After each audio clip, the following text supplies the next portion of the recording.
അസ്സലാമു അലൈക്കും വറഹ്മത്തുള്ളാഹി. സഹോദരങ്ങളെ, ലോക മുസ്ലിം സമൂഹത്തിനിടയിൽ വ്യാപകമായ രീതിയിൽ ദുരന്തം വിതച്ച, ഇപ്പോഴും നാശം വിതച്ചുകൊണ്ടിരിക്കുന്ന ഒന്നാണ് ത്വരീഖത്ത് പ്രസ്ഥാനങ്ങൾ. മുസ്ലിങ്ങളുടെ ഈമാനും സമ്പത്തും കൊള്ളയടിച്ച് മുസ്ലിങ്ങളെ നാശത്തിലേക്ക് തള്ളിയിട്ട് അവസാനം നരകത്തിലേക്ക് വലിച്ചെറിയുന്ന ഗൂഢസംഘമാണ് ത്വരീഖത്ത് പ്രസ്ഥാനങ്ങൾ.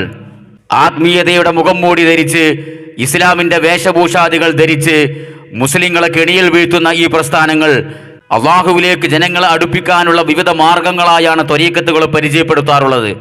ആദ്യം തന്നെ ഇതിനെക്കുറിച്ച് ഒരു സഖാഫി തന്നെ പറയട്ടെ. മുഹീദ്ദീൻ ശൈഖ് റളിയല്ലാഹു തആല അൻഹു അല്ലാഹുവിലേക്ക് എത്താൻ സ്വീകരിച്ചൊരു റൂട്ടുണ്ട്. അവിടുത്തെ മശായിഖിന്റെ സഹായത്തോടെ, വലിയ വലിയ ഔലിയാഇന്റെ സഹായത്തോടെ മുഹീദ്ദീൻ ശൈഖ് റളിയല്ലാഹു തആല അൻഹു ഒരു റൂട്ടിൽ കയറി. പിന്നെ റൂട്ടിൽ കയറിയതിനു ശേഷം അവരും ആ റൂട്ടിൽ ചില എളുപ്പ വഴികളെ അവരും ചേർത്ത് പിടിച്ച് അങ്ങനെ മുഹീദ്ദീൻ ശൈഖ് റളിയല്ലാഹു തആല അൻഹു സ്വന്തമായി ഒരു റൂട്ട് കണ്ടെത്തി. അതാണ് അത്വരീഖത്തുൽ ഖാദിരിയ്യ. അക്കാലത്ത് ജീവിച്ചിരുന്ന അഹ്മദുൽ കബീർ ദിഫാഇ റളിയല്ലാഹു തആല അൻഹു അവർക്കുമുണ്ട് നല്ലൊരു റൂട്ട്, അള്ളാഹുവിലേക്ക് ഒരു റൂട്ട് തെളിയിച്ചവരാണ് അവര്. കുറെ പ്രയാസപ്പെട്ട് ജീവിച്ച് അവസാനം അവർ അള്ളാഹുവിലേക്ക് എത്താനുള്ള എളുപ്പവഴിയിൽ ഷോർട്ടായി എത്താനുള്ള, അവര് അധ്വാനിച്ച് അത്ര അധ്വാനിക്കാതെ മറ്റുള്ളവർക്ക് ഷോർട്ടായി എത്താനുള്ള ഒരു വഴി അഹ്മദുൽ കബീർ ദിഫാഇ റളിയല്ലാഹു തആല അൻഹു രൂപപ്പെടുത്തിയിട്ടുണ്ട്. അതിന്റെ പേരാണ് ത്വരീഖത്തുർ റിഫാഇയ്യ. ഇങ്ങനെ ലോകത്ത് പല ത്വരീഖത്തുകളുമുണ്ട്, എണ്ണിയാൽ തീരാത്ത ത്വരീഖത്തുകളുണ്ട്. ത്വരീഖത്തുൽ ജിഷ്തിയ്യ എന്ന് പറയും.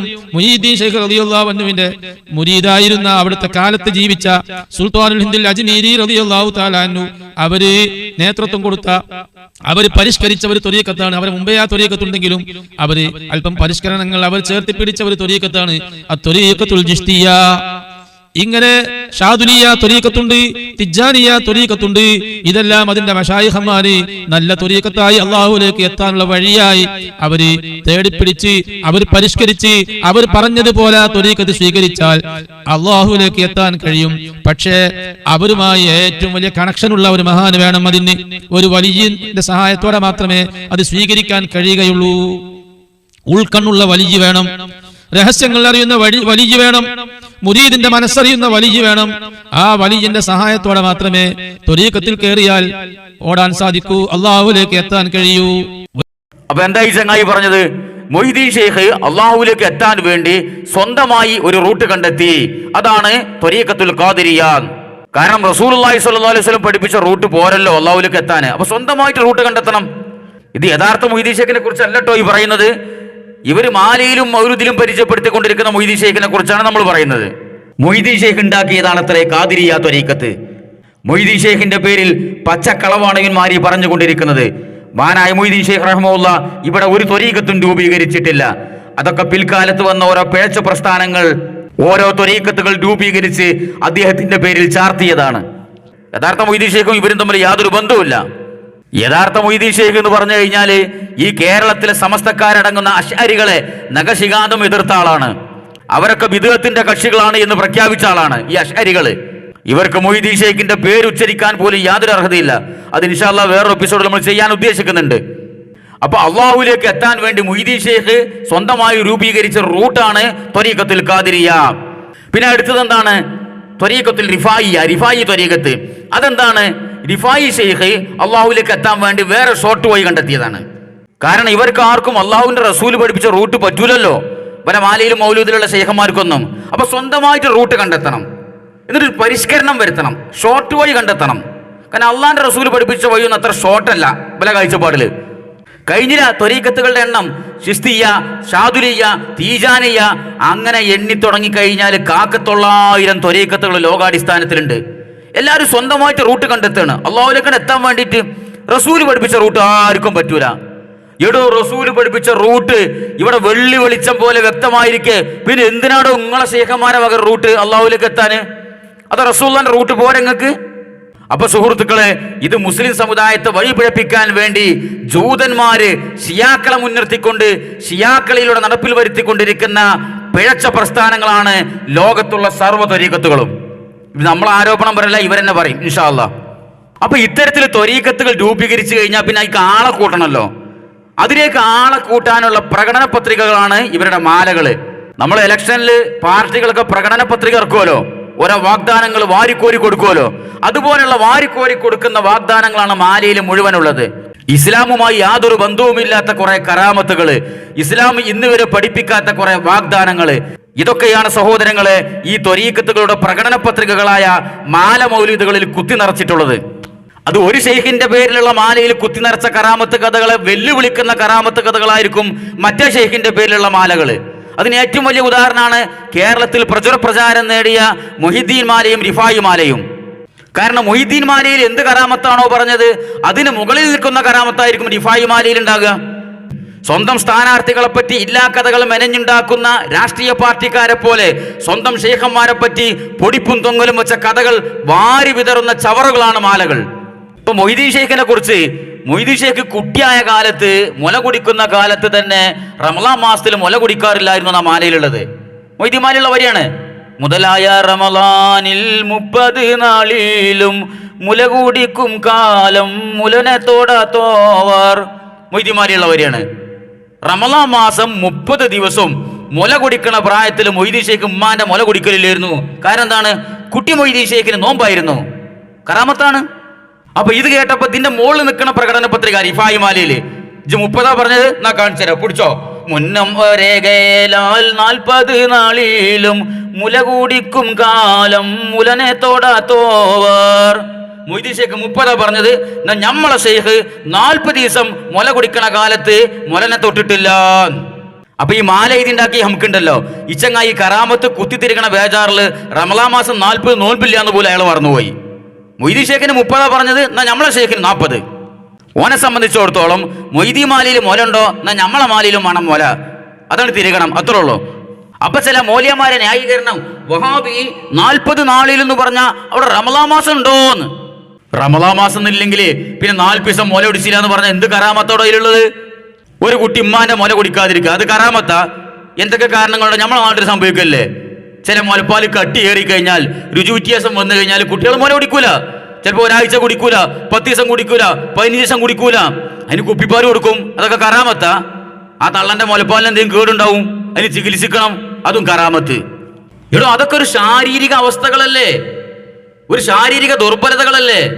ഇപ്പൊ ഒരു ഷെയ്ഖിന്റെ അമ്മക്ക് വയറ്റിന്ന് പോണില്ല, അത് നിങ്ങൾ കറാമത്ത് പറയോ? മുന്നം ഒരേകേലാൽ 40 നാളിലും തൂറാന് മുട്ടിയിട്ടും വയറ്റിന്ന് പോകാത്തോർ, അങ്ങനെ പറയോ? അപ്പൊ അത് ഈ മുസ്ലിയാക്കന്മാര് പറയണ കോലത്തൊന്നല്ല. മൊയ്തീൻ ഷെയ്ഖ് റമളാൻ മാസത്തിൽ 30 ദിവസം മുല കുടിച്ചില്ല എന്ന് പറയുമ്പോ നമ്മളെ ഷെയ്ഖ് 40 ദിവസം മുല കുടിച്ചില്ല എന്ന് കവച്ചു വെക്കണല്ലോ. ഇതാണ് ഈ ഷെയ്ഖന്മാരുടെ പ്രകടന പത്രികകളായ മാലയിലുള്ള കോലം. ഇത്തരത്തിൽ ഈ ഷെയ്ഖന്മാരെ പിൻപറ്റി ഓല മാലി മൗലിദും ചൊല്ലി ഓല കാലിലോട്ട് ഇങ്ങനെ കെടുന്നു കഴിഞ്ഞാൽ പിന്നെ നിങ്ങൾ വലിയ ഇബാദത്ത് ചെയ്തിലും കുഴപ്പമൊന്നുമില്ല, അനുയായികൾ പിന്നെ നന്നായില്ലെങ്കിലും കുഴപ്പമില്ല എന്നാണ് മൗലവിമാരെ ഓഫർ. അടുത്ത ഓഫർ ആദ്യം പറഞ്ഞത് കറാമത്ത്, ഇനി അടുത്തത് പറയാൻ പോണത് നിങ്ങൾക്കുള്ള ഓഫറുകൾ. എന്താണ് ഓഫർ? നിങ്ങൾ നന്നായില്ലെങ്കിലും കുഴപ്പമില്ല, ഷെയ്ഖ് നന്നായാ മതി എന്നാണ്. കേട്ടോളി. എന്റെ മുരീദുകൾ നല്ലവരല്ലെങ്കിൽ എപ്പോഴും നല്ലവൻ ഞാനെന്ന് ചൊന്നോവർ. എന്റെ മുരീദിൽ അബദ്ധമുള്ളവനാ നിൽക്കുക, മോനേജ് കളിച്ചാൽ നിൽക്കണം. എന്റെ കുട്ടിയാണ് ഓർത്തോണ്ടേ. മഹാന്മാരുടെ ഒരു പണക്കാരന്റെ പടിയിലുള്ള ഒരു നായ എന്ന് പറഞ്ഞ കാര്യമില്ല, അതിനൊന്ന് എറിഞ്ഞു നോക്കേണ്ടി വരും. ഒരു വലിയ രാജാവിന്റെ പടിക്കലുള്ള ഒരു നായനൊന്ന് എറിഞ്ഞു നോക്കേണ്ടി വരും. നായാണെന്ന് പറഞ്ഞിട്ട് കാര്യമില്ല, അത് ആരെ നായ എന്ന് ഓർക്കണം. അതാണ് എന്റെ മുരീദ് നല്ലവൻ. അല്ലെങ്കിൽ നായാണെങ്കിൽ അഥവാ നായന്റെ മാതിരിയുള്ള ഒരാളാണ്, മോശക്കാരനാണെങ്കിലും എന്റെ കുട്ടിയാണത്, അതിനെറിഞ്ഞാൽ പിന്നെ ഞാൻ വിടൂല. നമ്മളൊക്കെ കാതിരികളാണ്, അള്ളാഹുനാക്കി തരട്ടെ. നമ്മളൊക്കെ എറിഞ്ഞാൽ കുടുങ്ങും, എറിയാൻ നിൽക്കണ്ട, കുടുങ്ങും, ഉറപ്പാ കുടുങ്ങും. എറിഞ്ഞവരൊക്കെ കുടിയിട്ടുണ്ടെങ്കിലും കുടുങ്ങും. കേട്ടില്ലേ? പിന്നെ എങ്ങനെയാണോ ത്വരീഖത്തിൽ ആള് കൂടാതിരിക്കുക? എല്ലാ അലവലാദിക്കും കയറിക്കൂടയില്. കാരണം എന്താ? എന്റെ മുരീദുകൾ നല്ലവരല്ലെങ്കിൽ എപ്പോഴും നല്ലവർ ഞാനെന്ന് ചൊന്നോവർ. എന്റെ മുരീദ് എന്ന് പറഞ്ഞാൽ ഏത് അണ്ടനായാലും മടകോറനായാലും തമ്മാടിയായാലും ഇനി നായനെ പോലെ ആയാലും അതിലും വൃത്തികെട്ട കോലത്തിലായാലും എങ്ങനെ നടന്നാലും കുഴപ്പമില്ല, എന്റെ മുരീദായാൽ മതി, ഓന്റെ കാര്യം ഞാൻ നോക്കും. പിന്നെ ഓനായിട്ട് കളിക്കാൻ നിൽക്കരുത് ഒരു ഭീഷണി. എന്നിട്ട് അവസാനത്തെ ഒരു ഭീഷണി, മൂപ്പരൊരു ഭീഷണി, ഒരു പേടിപ്പിക്കല്. നമ്മളൊക്കെ ഇതിൽപ്പെട്ട ആൾക്കാരനാണ്, അവിടെ നമ്മളോട് കളിക്കാൻ നിൽക്കണ്ട, കളി പഠിക്കുന്നു. ആരോടും ഇതൊക്കെ പേടിപ്പിക്കണത്? ഇസ്ലാമിന്റെ പേരിൽ തോന്നിയാസങ്ങൾ പ്രസംഗിക്കുന്ന അന്നൊക്കെ ആര് പേടിക്കാന്? ആൻ്റെ ഒക്കെ പ്രസംഗം കേട്ടിട്ട് ഇന്ന് വരെ ഇസ്ലാമിനെ കുറിച്ചൊരു മനുഷ്യൻ നല്ലത് വിചാരിച്ചിട്ടുണ്ടോ? ആരെങ്കിലും ഒരാൾ ഇസ്ലാമിലേക്ക് കടന്നു വന്നിട്ടുണ്ടോ? ഇസ്ലാമിനോട് അകന്നു പോകുക എന്നല്ലാതെ ആ ജാതി വഷളത്തരങ്ങളാണ് ഇവനെ പോലത്തെ ആൾക്കാർ ഈ കറാമത്തിന്റെ പേരിൽ പ്രസംഗിക്കാറുള്ളത്. മനസ്സിലായോ? അപ്പൊ എന്താ പറഞ്ഞത്? ഇനി മുരീദ് എത്ര മോശക്കാരനായാലും കുഴപ്പമില്ല, ഞങ്ങൾ ത്വരീക്കത്തിലാണ് ചേർന്നാൽ മതി. പിന്നെ നിങ്ങളെ കാര്യം നമ്മൾ ഏറ്റുന്നു ഷെയ്ഖിന്റെ ഓഫർ. എങ്ങനെടോ ത്വരീക്കത്തിൽ ആള് കൂടാതെ നിൽക്കുക? ആർക്കും കയറി നിരങ്ങാൻ പറ്റിയ ഒരു തട്ടകാണ് ഈ ത്വരീക്കത്ത്. കാരണം ഇത് ഇസ്ലാമല്ല. കാരണം ഇസ്ലാമായി ജീവിക്കുമ്പോൾ നല്ലോനാകണം. നല്ലോനല്ലെങ്കിലും കുഴപ്പമില്ല, ഞാൻ കൈകാര്യം ചെയ്തോളാന്ന് ഒരു നബിയും പറഞ്ഞിട്ടില്ല. മനസ്സിലായോ? ഇസ്ലാമായി ജീവിക്കുമ്പോൾ വെച്ചു പുലർത്തേണ്ട കുറെ മര്യാദകളുണ്ട്. ആ മര്യാദകൾ വിശ്വാസത്തിലുണ്ട്, സ്വഭാവത്തിലുണ്ട്, സംസ്കാരത്തിലുണ്ട്, ആരാധനകളിലുണ്ട്. അതനുസരിച്ച് ജീവിച്ച് നല്ലോനായി ജീവിക്കണം. ഓനെ സ്വർഗത്തിൽ കയറുള്ളൂ. അല്ലാതെ അങ്ങനെ വയന്ന് നടന്നിട്ട് നിങ്ങൾ എങ്ങനെ തെമ്മാടിയായി നടന്നാലും നായനെ പോലെയായി നടന്നാലും നമ്മൾ ഏറ്റവും ഇസ്ലാമിൽ ഒരാളും പറഞ്ഞില്ല. അപ്പൊ ഇത് ഇസ്ലാമല്ല, ഇത് ജൂത സൃഷ്ടിയാണ്, ഷിയാ സൃഷ്ടിയാണ്. ഓർക്ക് ഇങ്ങനെയൊക്കെ ഓഫർ കൊടുക്കാലോ, നല്ല ആൾക്കാർ നരകത്ത് പോവുള്ളൂ. ഇതാണ് ത്വരീക്കത്ത് സുഹൃത്തുക്കളെ. കഴിഞ്ഞിട്ടില്ല, ഇനി അതിനും വലിയ ഓഫർ കേട്ടോളി. മഹാനരായ അശ്ശൈഖ് ഇസ്മാഈലുൽ ഹദ്റമി റളിയല്ലാഹു അൻഹു കാലഘട്ടത്തിലെ ഇമാമായിരുന്നു, സൂഫിയാക്കളുടെ നേതാവായിരുന്നു. അവരുടെ കാര്യത്തിൽ യമനിൽ അനിഷേധ്യമായി സ്ഥിരപ്പെട്ട സംഭവമാണ് നഫഅല്ലാഹു ബി അന്നഹു ഖാല മൻ ഖബ്ബല ഖദമീ ദഖലൽ ജന്ന.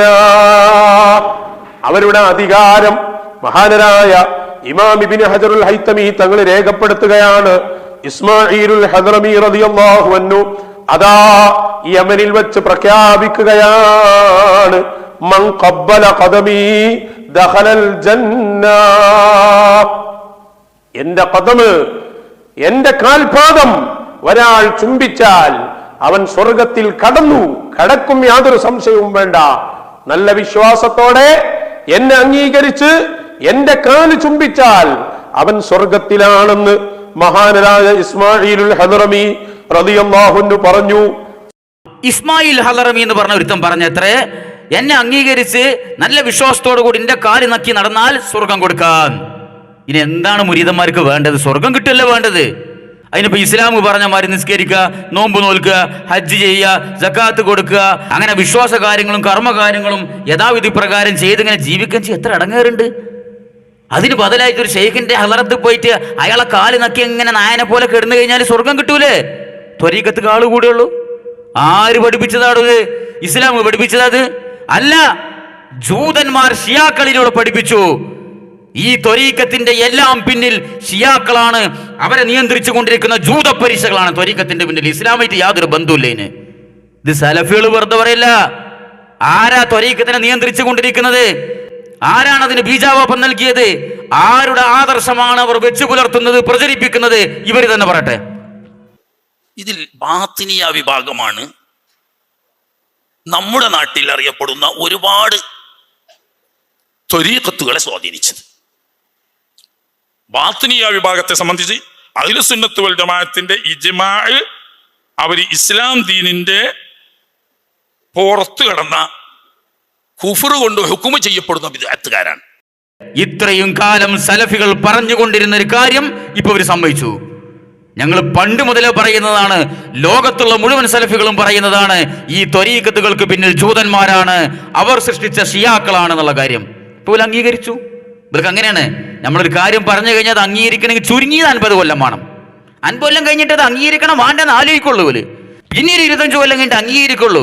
അങ്ങനെ ഒരു സ്വഭാവം ഉണ്ട് ഈ സമസ്തക്ക്. ഇപ്പൊ അവർ അംഗീകരിച്ചു. എന്ത്? ഈ കേരളത്തിലുള്ള ഒട്ടുമിക്ക ത്വരീഖത്തുകളെ നിയന്ത്രിച്ചു കൊണ്ടിരിക്കുന്നത് ബാത്തിനിയാക്കളാണ്. ആരാണ് ബാത്തിനിയാക്കൾ? കാഫറുകളാണ് എന്ന് അഹ്ലുസുന്നയിലെ പണ്ഡിതന്മാർ ഏകോപിച്ചു പറഞ്ഞ ഇജ്മാ ഉള്ള വിഷയമാണ്. ഈ ഷിയാക്കളിൽപ്പെട്ട ഏറ്റവും പിഴച്ച വിഭാഗമായ ബാത്തിനിയാക്കൾ, അവരാണ് ത്വരീഖത്തുകളെ നിയന്ത്രിച്ചു കൊണ്ടിരിക്കുന്നത്. പുറത്തം കിട്ടിയോ സമസ്തക്കാരെ? അത്തരത്തിൽ ബാത്തിനികളായ ഷിയാക്കൾ നിയന്ത്രിച്ചു കൊണ്ടിരിക്കുന്ന കേരളത്തിലെ ചില ത്വരീഖത്തുകളെ കുറിച്ച് തന്നെ പറയാൻ പോണ്ട്. ഇദ്ദേഹം തന്നെ പറയട്ടെ.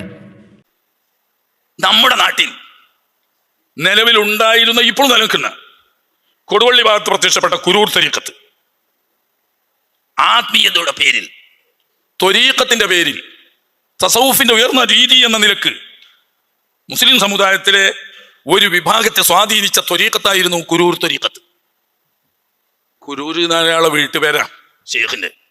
മമ്മൂട്ടി എന്നായിരുന്നു അദ്ദേഹത്തിന്റെ പേര്. കൊരൂരിലെ മമ്മൂട്ടിയാക്ക കൊടുവള്ളിയിലെ ആളാണ്. എനിക്ക് കൂടുതൽ പരിചയമുണ്ട്. കാരണം ഞങ്ങളുടെ നാട്ടിൽ കീശേരി നല്ലൊരു ശക്തിയാണ് അവർ. ഇന്നും പണ്ട് വാണിയമ്പലം അബ്ദുറഹ്മാൻ മുസ്ലിയാർ ഇവർക്കെതിരിൽ അഹ്ലുസുന്നത്ത് വൽ ജമാഅത്തിന്റെ ആശയം പ്രസംഗിക്കാൻ വേണ്ടി ബത്തേരി ചെന്നപ്പം അവരെ ആസിഡ് ബൾബ് എറിഞ്ഞ് 2-3 ആൾക്ക് പരിക്ക് പറ്റിയ ഒരാൾ മരിച്ചു. ഉസ്താദ് അള്ളാഹുവിന്റെ കാവൽ കൊണ്ടൊന്നും സർക്കാർ രക്ഷപ്പെട്ടു. അത് കീശേരിക്കാരാ. ഈ ആസിഡ് ബൾബ് എറിഞ്ഞ ആളുകൾ കീശേരിക്കാരാ. കീശേരി വലിയൊരു സൊസൈറ്റി തന്നെ ഉണ്ട്.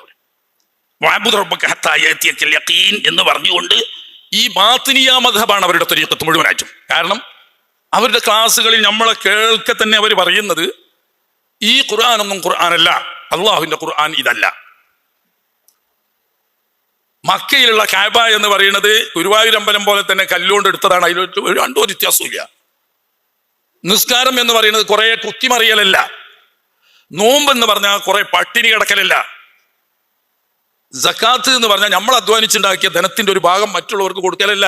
ഇങ്ങനെ ഇസ്ലാമിന്റെ അർക്കാനുൽ ഇസ്ലാമിനെ മുഴുവനും നിഷേധിച്ചുകൊണ്ട് ഇതിനൊക്കെ ആന്തരീയ മയനങ്ങളാണെന്നും അത് ഷെയ്ഖിന് മാത്രമേ നേരിട്ടറിയൂ എന്നും ഷെയ്ഖിനെ ബൈഅത്ത് ചെയ്തവർക്ക് മാത്രമേ അതറിയാൻ കഴിയൂ എന്നും ബാക്കി എല്ലാവരും കുഫ്രിയത്തിലും വലാലത്തിലുമാണ് എന്ന് വിശ്വസിക്കുന്നവരാണ്. അവരൊരിക്കലും നമ്മളെ പള്ളിയിൽ കയറി നിസ്കരിക്കാറില്ല. അവർ മരണപ്പെട്ടാൽ നമ്മുടെ പള്ളിപ്പറമ്പിൽ കൊണ്ടുവന്ന് മറമാടാറുമില്ല. കീശേരിയൊക്കെ അങ്ങനെയാണ്. ഇനി വേറെ എവിടെയെങ്കിലും ഇനി നമ്മളെ ഖബർസ്ഥാനിൽ കൊണ്ടുവന്ന് മറമാടുന്ന സ്ഥലം ഉണ്ടോ എന്ന് എനിക്കറിയില്ല. അവർ ജുമാക്ക് വരില്ല, ജമാഅത്തിന് വരില്ല, നിസ്കാരമില്ല. നമ്മളെ പള്ളിയായിട്ടോ നമ്മുടെ സമുദായമായിട്ടോ യാതൊരു ബന്ധവുമില്ല. എന്നാ കണ്ടാലോ നല്ല പഴയ കാലത്തുള്ള മുസ്ലിം കുപ്പായം, താടി, ഇങ്ങനെ ഒരു ഇസ്ലാമിന്റെ പെട്ടനോട്ടത്തിൽ കാണുന്ന ഷാറുകളൊക്കെ അവരിലുണ്ടാവും. എങ്ങനെയുണ്ട് സഹോദരങ്ങളെ? കുറൂർ ത്വരീഖത്ത് കൊടുവള്ളിക്കടുത്തുണ്ടായ സാധനമാണിത്. ഏതൊരു മമ്മൂട്ടി ഉണ്ടാക്കിയാണത്രേ. ഇതൊക്കെ സമസ്തിന്ന് പോകുന്ന സാധനമാണ്, സലഫിലടിന്ന് പോയതല്ല ഇത്. മനസ്സിലായോ? എന്താണ് അവരുടെ അപകടകരമായ വാദങ്ങള്? നമസ്കാരത്തെക്കുറിച്ച്, നിസ്കാരം എന്ന് പറഞ്ഞ അങ്ങനെ കുറെ കുത്തിമറിയലൊന്നല്ല. നിസ്കാരമല്ല അവർക്ക്. പിന്നെ നോമ്പ് എന്ന് പറഞ്ഞാൽ കുറെ പട്ടിണി കിടക്കലല്ല. പിന്നെന്താ പള്ളർച്ച് തിന്നല്ല നോമ്പ് തന്നെ. സക്കാത്ത് എന്ന് പറഞ്ഞ അങ്ങനെ അവനാ അധ്വാനിച്ചിട്ട് അതിനിങ്ങനെ ഒരു വിഹിതം കൊടുക്കലൊന്നുമല്ല. അങ്ങനെ പരിശുദ്ധ ഇസ്ലാമിലെ പ്രധാനപ്പെട്ട ആരാധനകളൊക്കെ പരിഹസിക്കുക, ചവിട്ടിത്തേമ്പുക. ഇതാണ് കുറൂർ ത്വരീഖത്തിന്റെ അപകടവാദങ്ങൾ. ഈ വാദങ്ങൾ പരോക്ഷമായിട്ടെങ്കിലും അല്ലെങ്കിൽ ചെറിയ ചില ഭേദഗതിയോടെ പ്രചരിപ്പിച്ചുകൊണ്ടിരിക്കുന്ന ആൾക്കാർ ഇപ്പോഴും കേരളത്തിലുണ്ട്. ഇവരെ കൂട്ടത്തിൽ നിന്ന് പോയ ഈ കുരുവട്ടൂരികള്, ഇവര് കുറെ കാലം തലയിലേറ്റിക്കൊടുന്ന നൗഷാദ് ഹസനും ടീമും, ആ കുരുവട്ടൂരികളിൽപ്പെട്ട ഏറ്റവും വലിയ ദജ്ജാലായ നൗഷാദ് ഹസനി അവൻ പ്രസംഗിക്കുന്നു കേട്ടു വെക്കും. ഇമാം ഷഅറാനി റളിയല്ലാഹു അൻഹു അൽ അൻവാറുൽ ഖുദ്സിയയുടെ 369-ാമത്തെ പേജിൽ മര്യാദ പറയുമ്പോൾ മഹാൻ പറയാം, ഇദാ വജ്ജഹു ശൈഖുഹു ഫീ ഹാജത്തിൻ വറഅ സ്വലാത തുഖാമു ഫീ മസ്ജിദിൻ ഫി ത്വരീഖ് ഫലാ യഅ്റുജു അലൽ ജമാഅ ബൽ യംദി ഫീ ഹാജത്തി ശൈഖിഹി ثم يصلي بعد ذلك في الوقت. അത് മഹാന്മാരെ ഒരു പഠനമാണ്. അതായത് നമ്മുടെ ശൈഖ് അവറുകൾ, നമ്മുടെ ഗുരു ഒരു പ്രത്യേക ആവശ്യത്തിന് വേണ്ടി നമ്മളെ കയ്യിൽ ഏതെങ്കിലും ഒരു വസ്തു തന്നു, അല്ലെങ്കിൽ ഒരു കാര്യം പറഞ്ഞയച്ചു, ഇത് ഇന്ന സ്ഥലത്തെത്തിക്കണം എന്ന് അവർ നമ്മളോട് പറഞ്ഞു. ഒരു ഉദാഹരണം, എന്താവശ്യത്തിനാകട്ടെ, അവർ നമ്മളോടൊരു കാര്യം പറഞ്ഞു, ഇത് ചെയ്തോളൂ. എന്നാൽ ആദ്യം ചെയ്യേണ്ടത് അത് പൂർത്തിയാക്കലാണ്. എത്രത്തോളം മഹാൻ പറയാണ്, ഇവൻ പോകുന്ന വഴിയിൽ പള്ളിയുണ്ട്, ആ പള്ളിയിൽ ജമാഅത്ത് നടക്കുന്നുണ്ട്. ഈ ജമാഅത്ത് നിസ്കാരം നടക്കുന്ന സമയത്ത് ഇവൻ അതിന്റെ മുന്നിലൂടെ പാസ് ചെയ്യുകയാണ്. നേരത്തെ നമ്മൾ പഠിച്ചത് എന്തായിരുന്നു? നിസ്കാരത്തിന്റെ ജമാഅത്ത് അവിടെ നടക്കുന്നുണ്ടെങ്കിൽ ആദ്യം ആ ജമാഅത്തിൽ കൂടിയിട്ട് വേണം മറ്റു സുഗലുകളിലേക്ക് പോകാൻ. അത് നമ്മുടെ പണ്ടത്തെ പഠനമാണ്. അതങ്ങനെ തന്നെയാണ് ചെയ്യേണ്ടത്. ദുന്യവിയായ ആവശ്യമാകുമ്പോൾ, നമ്മൾ ആവശ്യമാകുമ്പോൾ ഒക്കെ അങ്ങനെ തന്നെ ജമാഅത്ത് നിസ്കാരത്തിന് തന്നെയാണ് മുൻഗണന. അത് നിർവഹിച്ചിട്ട് വേണം ബാക്കി കാര്യങ്ങളിലേക്ക് പോകാൻ.